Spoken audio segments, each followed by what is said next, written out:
All right, everyone, we'll go ahead and get started with Manager Bud Black. If you have a question for Buddy, raise your hand. Manny, Rockies.com, go ahead. Hey, buddy. You've seen a lot of first career home runs in your career, both as a player and as a manager. But was it a little bit extra special to see one from Brendan Rodgers, given everything that he's gone through to get to this moment? Well, I think everything is, a progression, right, Manny? I think that, when you look at a player's career, coming to big league camp for the first time, rubbing shoulders with, you, Arenado, Carlos Gonzalez, Greg Holland, great players, right? That's a progression. You get your first hit in a spring training game, progression. You work your way through the minor leagues. You get to the big leagues, your first day in the big leagues. What a great feeling that is when you get that call. Your first start, and then ultimately your first hit, and then your first homer. So, I don't know whether the homer is the end all, right? I mean, everybody likes home runs, right? So it's a great feat to hit a home run in a big league ball game. They're all special, but they're a progression. I'm sure Brendan will tell you that he's, it's, maybe a little bit of a weight off your shoulders that you hit a home run. The bigger weight was probably when he got his first hit, and probably when he got the call, right? That excitement. So, I'm glad he got it. I know that, looking at his progression over the last couple of years, I think that he's been pressing a little bit. You see, the other night when he got the double and scored a couple runs, you could see him exhale. We just need him to relax and play. There's talent in there, and it's going to show. And it's, you saw it tonight with the power. You saw the short stroke base hit there in the ninth. So he just needs to relax. And all these little feats that he's marking, I think those help players exhale. So I'm happy for him. He can check that one off. Thanks, I know that was a long answer. Sorry. That was great. Thank you. Yeah. Danielle, go ahead. Hi, buddy. What do you think of Kyle Freeland tonight? I'm sorry. What do you think of Kyle Freeland tonight? Danielle, I thought that Kyle's stuff was solid. They took advantage of a couple of mistakes right from the get-go. The pitch to Canna leading off the game was, not located. And Canna's been swinging the bat well, as you guys have noticed, and he ripped it in the gap for a double. Actually, the pitch to Olsen wasn't bad. He swung and missed at the first one. Had a bad swing. I think he sold out on the next pitch being a slider. And I got to look at it, but from the dugout, it looked as though it was sort of down away, and he sort of dove out there and hooked it. He's got power. He's off to a great start this season. He's a good player. So I think the home run to Pinder was a 3-1 fastball that was meant to be down and away, and Kyle sort of pulled it to middle in and a little bit up and over. So. But, I thought his stuff was fine. He battled, he grinded. I think that, these three starts, are, Kyle just hasn't found his rhythm and his tempo to each and every pitch, but it will get there. He feels good physically. Mentally he's a great competitor. He'll get there. Just right now, these three starts, he just hasn't been able to, string a whole bunch of great pitches together. Thank you. Patrick Saunders. Hi, buddy.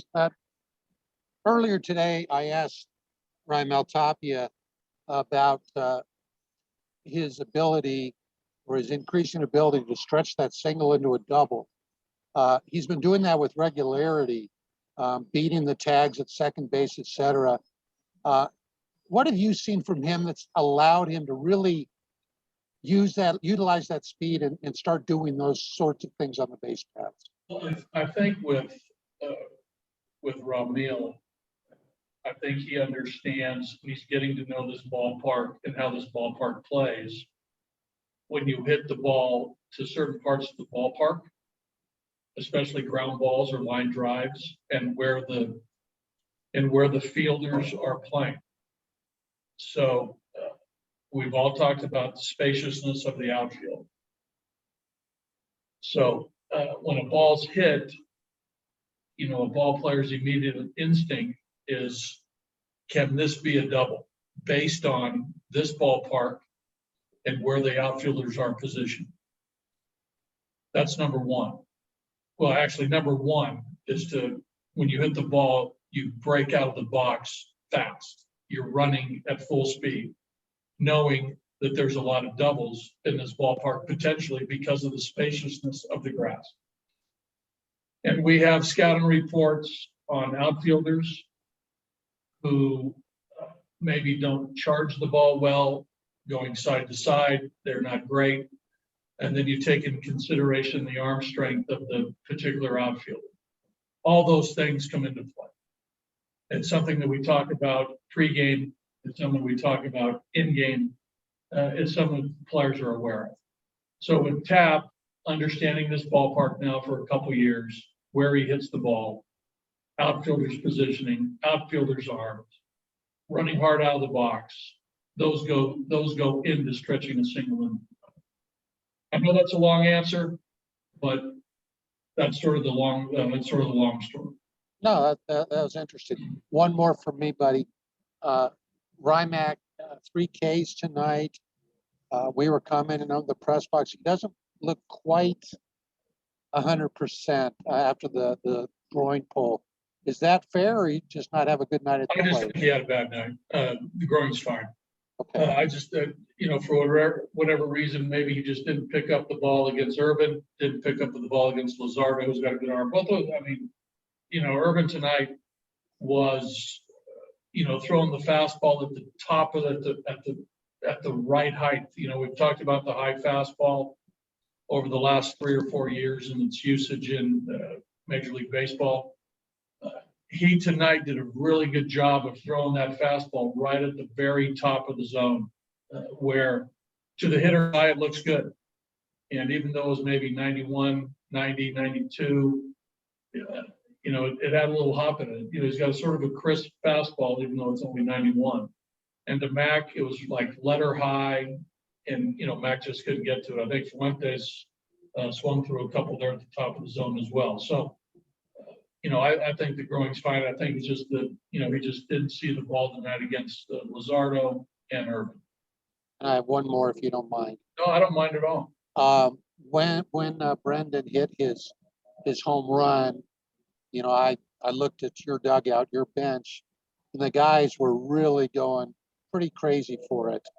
What does that tell you about, and you've talked about this, but what does that tell you about the growing camaraderie of this team, that they recognized what he had done and how happy his teammates were for him? No doubt. I mean, a lot of these guys have been together for a long time in the minor leagues.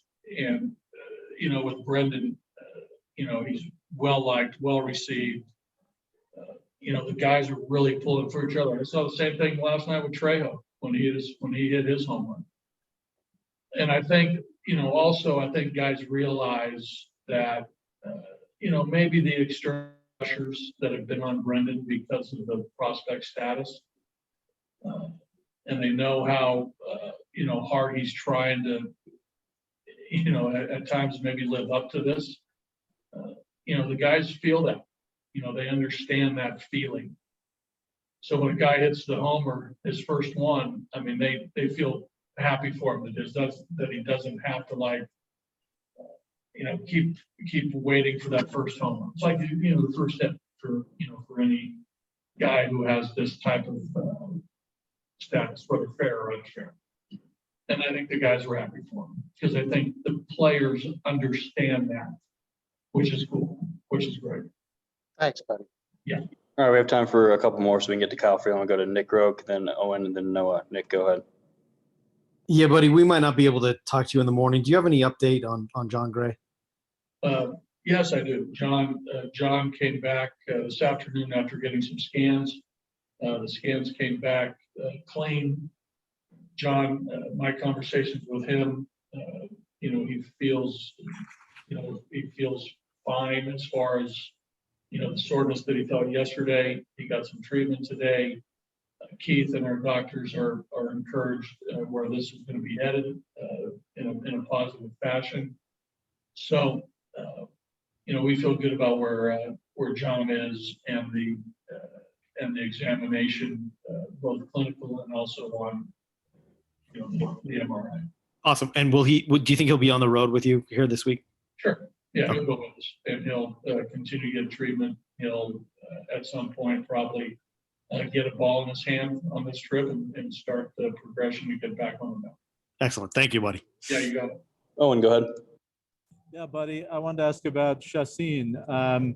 Was that about as sharp, as good as he's pitched this year so far? Yeah, I'm really, wanting to look at the video, from the side.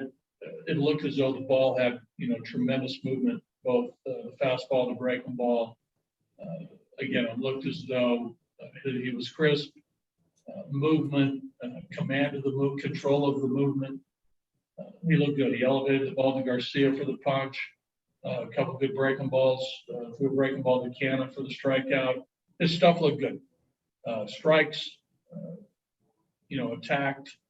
That was the best that we've seen him. I think that first inning was 3 strikeouts on 10 pitches, all strikes. Yes. You've probably seen that or better, but not too often, I take it. You can only get one pitch better, right? Yeah. That was good. Yeah, good. Yeah, that was really, we needed it to. Needed 2-0-0 to keep this close within slam range. So, good for him. He's been great on the teams. He brings a great veteran presence to the guys. He's a really, really good veteran. Great. Thank you. Yeah. All right, Noah, finish this up. I've just got one for you for Tyler Kinley, since he was hit by that liner on the shin and then the intentional walk and he pulled him out then after. Is he okay, or do you foresee any issues with that? Don't foresee any issues with Tyler. Hit him in the calf. He's going to be fine. Obviously he wanted to stay in the game, so that was more strategic than anything. I suspect that he's fine. I think we have a lot of tough